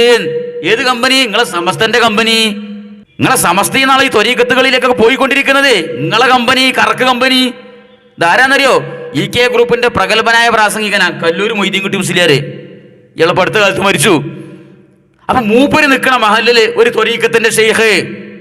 എന്താണ് കറാമത്ത്? മൂപ്പര് ജനിച്ചപ്പോ തന്നെ സുന്നത്ത് കല്യാണം കഴിച്ചു കണ്ടാ ജനിച്ചത്. അപ്പൊ എന്താ ദലീല്, തെളിവ് എന്ന് ചോദിച്ചപ്പോ കാണിച്ചു കൊടുത്തു. എന്താണ് ഈ പറയണത്? അപ്പൊ ഷെയ്ഖിന്റെ ഹളറത്ത് അങ്ങനെ ഉണ്ടാവുമായിരിക്കും. ഇങ്ങനെ പ്രദർശന ടൈം രാവിലെ 10 to 12 മണി വരെ ഭക്തന്മാർക്ക് പ്രദർശനം, രാത്രി 10 to 12 മണി വരെ ഭക്തകൾക്ക് പ്രദർശനം. ഇത് കാണിച്ചു കൊടുക്കണ്ട എല്ലാവർക്കും? കഴിഞ്ഞില്ല. പിന്നെന്താണ്? അയാൾ ഷേവ് ചെയ്യുമ്പോ അടിയിൽ പേപ്പറൊക്കെ എത്രേ, ആ മുടി ബർക്കത്തിനും വേണ്ടി ഉപയോഗിക്കാനേ അടിയിൽ പേപ്പറൊക്കെ അറിഞ്ഞപ്പോ എവിടെ ഷേവ് ചെയ്യുമ്പോൾ നിങ്ങൾക്ക് മനസ്സിലായിട്ടില്ല കൃത്യമായിട്ട്. ഇതൊക്കെ ചെയ്യുമ്പോര് ഇത് തനി പൈശാചികതയാണ് ഈ ത്വരീഖത്ത് എന്ന് പറഞ്ഞാൽ. ഇതിൽ കണ്ട് കയറി കഴിഞ്ഞാൽ തലച്ചോറ് പിശാചാണ്ട് കൊണ്ടുപോകും. പിന്നെ പിശാച് പറഞ്ഞതിനനുസരിച്ചാണ് ഓനെ ഷെയ്ഖ് ഷേവ് ചെയ്ത മുടിയും വെള്ളത്തിലിട്ട് കുടിച്ചും, ഷെയ്ഖിന്റെ മലം വെള്ളത്തിലിട്ട് കലക്കി കുടിച്ചും, ഷെയ്ഖിന്റെ മൂത്രം കുടിച്ചും. അത്രത്തോളം മതപ്പതിച്ച ഒരു വിഭാഗമാണ് ഈ ത്വരീഖത്തിന്റെ മുരീദന്മാര്. മനസ്സിലായോ? എന്നിട്ട് മൂപ്പര് ചോദിക്കാണ്, ഇത് ജനിച്ചപ്പോ തന്നെ മഖ്തൂനാണ്, സുന്നത്ത് കല്യാണം കഴിച്ചോനാന്നുള്ള തെളിവെന്താ? തെളിവുണ്ടായിട്ട് അപ്പൊ നിങ്ങളെ സമസ്തക്കാർ ഇതൊക്കെ വിശ്വസിക്കല് തന്നെ? നിങ്ങളെ പല ഔലിയാക്കന്മാരും ജനിച്ചുമ്പോ തന്നെ ഔലിയാക്കളാണല്ലോ. അതിനിപ്പോ എന്താ തെളിവ്? എന്താണോ ഇസ്ലാമിലെ വിലായത്ത്? അത് പാരമ്പര്യമായിട്ട് വലിയാപ്പ വാപ്പ കൊടുത്തു, ബാപ്പ മോനെടുത്തു, മോന്റെ മോനെടുത്തു, അങ്ങനെ കൈമാറി കൊടുക്കേണ്ട സാധനം, ആധാരം അടിയാധാരം അങ്ങനെ കൈമാറി കൊടുക്കേണ്ട സാധനം ഈ വിലായത്ത്. അത് കർമ്മം കൊണ്ട് നേടിയെടുക്കേണ്ട സംഗതിയാണ്, ജന്മം കൊണ്ടല്ല വിലായത്ത് കിട്ടല്. പക്ഷെ നിങ്ങളുടെ മൗലിദുകളിലും നിങ്ങൾ വാഴ്ത്തി പറഞ്ഞുകൊണ്ടിരിക്കുന്ന, തലയിലേറ്റി കൊണ്ട് നടക്കുന്ന മടവൂരടക്കമുള്ള ഷെയ്ഖ് ജീലാനി അടക്കമുള്ള ആളുകളുടെ ചരിത്രത്തിൽ എന്താ ഉള്ളത്? അവർ ബാപ്പാന്റെ മുതുക് തന്നെ ഔലിയാക്കളായിരുന്നു.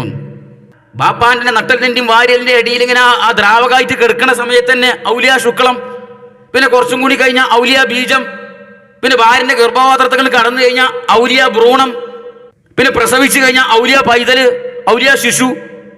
അങ്ങനെയൊക്കെയല്ലേ നിങ്ങളെ പല ഔലിയാക്കളും. ജന്മത്തിൽ തന്നെ വിലായത്ത് കിട്ടി ഞങ്ങളെ ഔലിയാക്കളെ കുറിച്ച് നിങ്ങളെ വിശ്വാസം, പല ഔലിയാക്കളെ കുറിച്ചും, മടവൂരടക്കമുള്ള ആളുകളെ കുറിച്ച്. നിങ്ങളെ കൗമിന് ജനിച്ചപ്പോ തന്നെ സുന്നത്ത് കല്യാണം കഴിച്ചിരുന്നു എന്ന് പറഞ്ഞു കഴിഞ്ഞാൽ തൊണ്ട തൊടാതെ വിഴുങ്ങാൻ എന്താണോ മടി? വിഴുങ്ങൂലേ? അത് അങ്ങനെ ഒരു ശൈത്താനിയത്ത്, അങ്ങനെ ഒരു ത്വരീഖത്ത്. ആ ത്വരീഖത്ത് ഇപ്പൊ നിലവിലുണ്ടോന്ന് അറിയില്ല. ഇപ്പൊ നിലവിലുള്ള സജീവമായി കൊണ്ടിരിക്കുന്ന ഒരു ത്വരീഖത്താണ് ആലുവ ത്വരീഖത്ത്. യൂസുഫ് സുൽത്താൻ എന്ന് പറയുന്ന ഈ അടുത്ത കാലത്ത് മരിച്ചുപോയ ഒരു ചങ്ങായി, ഇപ്പൊ അയാളെ മകനാണ് അതിന്റെ ഷെയ്ഖ്.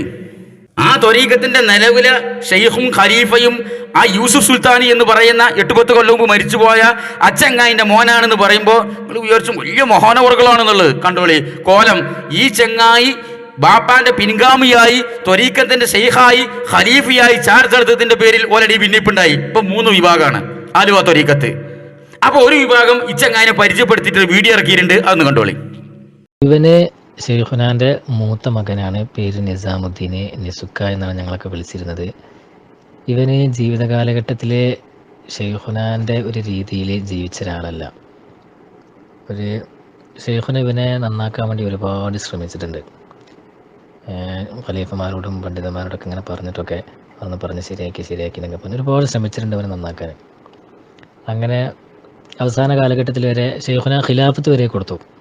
എന്നിട്ട് ഖിലാഫത്ത് കൊടുക്കുമ്പോൾ സ്റ്റേജിൽ നിന്ന് മൈക്കിൽ കൂടെ തന്നെ പറഞ്ഞത് വെച്ചാൽ, പിന്നെ ഇതിൻ്റെ മോനാണ്, മോനെ ഞാൻ ഖിലാഫത്ത് കൊടുക്കുന്നത് എൻ്റെ മക്കളെയും വേണ്ടി എനിക്ക് നന്നാക്കുക, അങ്ങനെയെങ്കിലും നന്നാവോ എന്ന് നോക്കാൻ വേണ്ടി കൊടുത്താണ്. കാരണം ഷെയ്ഖുനാക്ക് അങ്ങനെ കൊടുക്കാൻ പറ്റുമോ എന്ന് ചോദിച്ചാൽ, ഷെയ്ഖുനാക്ക് ഈ ഒരു ത്വരീഖത്താണ് സാധാരണ ത്വരീഖത്തുകൾമാരല്ല, ഉന്നതമായ ത്വരീഖത്താണ്, ത്വരീഖത്തുകളുടെ മേലുള്ള ത്വരീഖത്താണ്. 40 കൊല്ലം സുബഹി കലാ ആവത്തോൽക്കെ ഇത് കൊടുക്കാൻ പാടുള്ളൂ എന്നാണ്. അപ്പോൾ അങ്ങനെ ഇരിക്കുന്ന സമയത്താണ് ഷെയ്ഖുന ഖിലാഫത്ത് കിട്ടിയതിന് ശേഷം ഔലിയാക്കന്മാർക്കും മസ്താന്മാർക്കും മാത്രം ഖിലാഫത്ത് കൊടുത്ത് നിൽക്കുന്ന സമയത്താണ് ഒരിക്കൽ മൊയ്തീൻ ശൈഖ് റളിയല്ലാഹു അൻഹു ഷെയ്ഖുനാൻ്റെ മുന്നിൽ ഹാലറായിട്ട്, മുറാഖബയിൽ ഹാലറായിട്ട് ചോദിച്ച്, എന്താ നിങ്ങൾ ഈ വഴി ആർക്കും കൊടുക്കാത്തത്? അപ്പം മഹാനവർ ഷെയ്ഖുന പറഞ്ഞു, ഇതിന് അർഹതപ്പെട്ട ആളുകളെ നല്ലപോലെ കാണില്ലല്ലോ. അപ്പോൾ മൊയ്തീൻ ശൈഖ് പറഞ്ഞു, അതൊക്കെ പഴയ കാലഘട്ടത്തിലെ നിയമമാണ്, ഇത് ആഖിറു സമാനാണ്, അപ്പം നിങ്ങൾ നല്ലപോലെ തിരഞ്ഞാൽ കിട്ടൂല, കൊടുത്തിട്ട് നന്നാകുമോ നോക്കി. അന്ന് മുതലാണ് ഷെയ്ഖുന എന്ത് ചെയ്ത് നിബന്ധനകളും ഷർത്തും പറഞ്ഞ് നോക്കാതെ എല്ലാവർക്കും ബൈഅത്ത് തുടങ്ങിയത്. ആദ്യം ഒരുപാട് കൊല്ലങ്ങളോളം എന്താ പറയുക, സാധാരണ പണ്ഡിതന്മാർക്ക് പോലും കൊടുക്കില്ലായിരുന്നു, ഔലിയാക്കന്മാർക്കും മസ്താന്മാർക്കും മാത്രമേ കൊടുക്കലുള്ളായിരുന്നു. പിന്നെ മൊയ്തീൻ ശൈഖ് വന്ന് സമ്മതം കൊടുക്കുകയാണ്, ഷർത്തും പറഞ്ഞ് നോക്കാൻ നിൽക്കേണ്ടത് അവസാന കാലഘട്ടമാണ്, എല്ലാവർക്കും വഴി കൊടുത്തോളി, കൊടുത്തിട്ട് നന്നാവുണ്ടോ നോക്കി, നന്നാവണമെങ്കിൽ നന്നാവും, കേടുണ്ടോ കേട്ടിടും. അപ്പോൾ അതോടുകൂടി ഷെയ്ഖുനൊക്കെ സമ്മതം കിട്ടിയിട്ടുണ്ട് കൊടുത്തു കണ്ട് നന്നാക്കാൻ. ഷെയ്ഖുനും പറയലുണ്ട്, ഞാൻ എല്ലാവർക്കും കൊടുക്കും, ഇതുകൊണ്ട് നന്നാവണവർക്ക് നല്ല നന്നാവുക, കേടുന്നവർക്ക് പറ്റ കേട്ടിടും ചെയ്യാം ഇൻഷാ അല്ലാഹ്. അപ്പോൾ അത് ആ ഒരു അനുവാദത്തിൻ്റെ അടിസ്ഥാനത്തിലാണ് ഇവനൊക്കെ ഷെയ്ഖുന ഖിലാഫത്ത് വരെ കൊടുത്തിട്ട് പറഞ്ഞത്. കൊടുക്കുമ്പോൾ തന്നെ പരസ്യമായിട്ട് പറയാൻ, എൻ്റെ മക്കളാണ്, ഓലിയുമാണ് എനിക്ക് നന്നാക്കുക. അപ്പം നന്നാക്കാനാണ് കൊടുത്തതെന്നർത്ഥം, നന്നായിട്ട് കൊടുത്തതല്ല. സഹോദരങ്ങളെ, ഇതൊക്കെ കേട്ടിട്ട് ചിരിക്കണോ അതോ കരയണോ? ഇത് കോമഡിയാണോ അതോ ട്രാജഡിയാണോ? എന്താണ് ഈ പറയണത്? ആലുവ ത്വരീഖത്തിന്റെ ഇപ്പോഴത്തെ ഖലീഫയാണത്, യൂസുഫ് സുൽത്താന്റെ മോനെ. അവൻ്റെ മോത്ത് നോക്കിയില്ല നിങ്ങൾ? എണ്ണ ഭരണീക്ക് നോക്കി മാറിയാ, വെട്ടി തിളങ്ങണോ, ക്ലീൻ ഷേവ് ചെയ്തിട്ട്. ത്വരീഖത്തിന്റെ ഷെയ്ഖാണ് ഇപ്പത്, ത്വരീഖത്തിന്റെ ഖലീഫ. അപ്പൊ എങ്ങനെയാവും ഖലീഫ ആയത്? ഇവന് ബാപ്പ ജീവിച്ചിരുന്ന കാലത്ത് ബാപ്പ പറഞ്ഞൊന്നും കേൾക്കാതെ അങ്ങനെ വയന്ന് നടന്നിരുന്ന ഒരുത്തനായിരുന്നു ഇത്രേ. അങ്ങനെ ഷെയ്ഖുന എന്ത് തീരുമാനിച്ചു? ഇവനെ നന്നാക്കാൻ വേണ്ടി ഖിലാഫത്ത് കൊടുത്തു. നന്നാക്കാൻ വേണ്ടി ഖിലാഫത്ത് കൊടുക്കുക. അപ്പൊ ഇതാണോ ത്വരീഖത്തിന്റെ ഖിലാഫത്ത്? ഇതാണോ ത്വരീഖത്തിന്റെ ഖലീഫമാര് തന്നെ നന്നാക്കാൻ വേണ്ടി കൊടുക്കല്? എന്നിട്ട് ഷെയ്ഖുന സങ്കടത്തിൽ ചോദിക്കുകയാണ്, എൻ്റെ മക്കളെയും വേണ്ട എനിക്ക് നന്നാക്കുക, നാട്ടുകാരെ മാത്രം നന്നാക്കിയാൽ മതിയോ? ലോക മുസ്ലിങ്ങൾ മാത്രം നന്നാക്കാൻ മതിയോ? എൻ്റെ മോൻ എനിക്ക് നന്നാക്കണ്ടേ? അതിനിപ്പോൾ ഞാൻ കണ്ടെത്തിയ എളുപ്പപ്പണിയാണെന്ത്? ഖിലാഫത്താണ് കൊടുക്കുക. അത് കൈമാറി കഴിയാൻ നന്നായി. എന്നിട്ടൊരു കാര്യം മൊയ്തീൻ ശൈഖ് വന്നു കണ്ട് ഇങ്ങനെ ചോദിച്ചത്രേ ഈ യൂസുഫ് സുൽത്താനോട്, അല്ല എന്തോടോ ഇങ്ങനെ വൈകുന്നേരം നടക്കണ്ടേ, ഖിലാഫത്ത് ആർക്കും കൊടുക്കണ്ടേ? അപ്പൊ യൂസുഫ് സുൽത്താൻ പറഞ്ഞത്, ഞാൻ തെരഞ്ഞു നോക്കിയിട്ട് ആരും കാണുന്നില്ല, അത് കൊടുക്കാൻ മാത്രം മുന്തിയ ആൾക്കാരൊന്നും കാണുന്നില്ല. അപ്പൊ മൊയ്തീൻ ശൈഖിന്റെ മറുപടി എന്ത്? അങ്ങനെ തെരഞ്ഞു നോക്കിയിരുന്നു, ഇപ്പൊ കാണൂല ന്യൂസ് പേപ്പർ. ഇതിങ്ങനെ എന്തെങ്കിലും നല്ല ആൾ ആഖിർ സമാനല്ല ഇപ്പൊ, ഇത് നല്ല ആൾക്കാരൊന്നും ഇപ്പോൾ വല്ലാത്ത തപ്പിയാ കാണൂല, എല്ലാ ആൾക്കാർക്കാണ് കൊടുത്തൂടെ. ഇത് കൊടുക്കാതിരിക്കണ്ട ഈ ഖിലാഫത്ത് തന്നെ സാധനം. കാരണം ഇത് കൊടുക്കാതെ മൂലക്കോടെ ഇങ്ങനെ വെച്ച് കഴിഞ്ഞാൽ ചെതലടിച്ചു പോയാലോ ഖിലാഫത്ത്, അല്ലെങ്കിൽ ചീഞ്ഞു പോയാലോ? ഇത് ആർക്കെയും കൈമാറണ്ട ബാറ്റൻ. ഇതെന്തോ റിലേ ഓട്ട മത്സരോ? ബാറ്റൻ കൈമാറാന് ഇങ്ങനെ ഓടി ഇങ്ങനെ വരുമ്പോൾ മുന്നിൽ ഇങ്ങനെ ബാറ്റൺ വാങ്ങാൻ വേണ്ടി ഇങ്ങനെ കൈ ഇങ്ങനെ നീട്ടി നിൽക്കണ ഓനെ ഓൻ ഔറത്ത് മറച്ചിട്ടില്ല, ഓൻ തമ്മാടിയാണ്, ഓൻ നല്ലവനല്ല, അതുകൊണ്ട് ഞാൻ ബാറ്റൺ കൈമാറൂല, അങ്ങനെ മടിച്ചിക്കാൻ പറ്റൂല, അത് കൈമാറു തന്നെ എന്ന് പറഞ്ഞ പോലെയാണോ നിങ്ങൾ ഈ ത്വരീഖത്തിന്റെ ഖിലാഫത്ത്? ബാറ്റൺ കൈമാറാന് ഏത് തമ്മാടിയായാലും എടുത്താൽ കൈമാറി കിട്ടിയാൽ മതി എന്നുള്ളവർക്ക്. അപ്പൊ നല്ലവനെ തെരഞ്ഞാൽ കിട്ടൂല, അപ്പൊ ഉള്ളവന്റെയൊക്കെ കൊടുക്കന്നെ. ഇവിടെ പെണ്ണില്ലാന്ന് വെച്ചിട്ട് ആരെയും പെങ്ങളെ കിട്ടുവോ? ഏതായാലും ആ നല്ലോന്റെ കോലാണ് ഇപ്പത്. ബാക്കിയുള്ള അവസ്ഥ എടുക്കണ്ട. ഇനിയിപ്പോ പണ്ട് കുറെ കാലത്തിന് ശേഷം 2 ആൾക്കാർ തമ്മിൽ കണ്ടപ്പോൾ ചോദിച്ചത്രേ, എന്താ മക്കളൊക്കെ പാട്, അവസ്ഥ എന്താന്ന് ചോദിച്ചപ്പോൾ മക്കളൊക്കെ മഹാമോശമാണ്, ഒക്കെ തമ്മാടികളെ പറഞ്ഞതും കേൾക്കൂല, ഒരെണ്ണത്തിന് അനുസരണയില്ല, പിന്നെ കുറച്ച് മെച്ചെന്നുള്ളത് എൻ്റെ യൂസ്പാണ് പറഞ്ഞത്രേ. എന്നാ മെച്ചുള്ള യൂസ്പിനൊന്ന് കാണല്ലോ. ഓനെ എവിടെയെന്ന് ചോദിച്ചപ്പോൾ ഓനെതാ പെരപ്പുറത്ത് കയറിയിരിക്കണു. എന്തേ പെരപ്പുറത്ത്? ഓൻ ചോറിട്ടാൽ നേരം വെക്കിയിട്ട് പെര കത്തിക്കാൻ വേണ്ടി കയറിയതാണ്. അതാണ് ഇപ്പൊ നല്ല യൂസ്പിന്റെ കഥ. ഇനി ബാക്കിയുള്ള മക്കളെ കഥ എടുക്കാണ്ടോ എന്ന് പറഞ്ഞ മാതിരി ആ നല്ലോനായ ഖലീഫാന്റെ ചേലും കോലുമാണത്.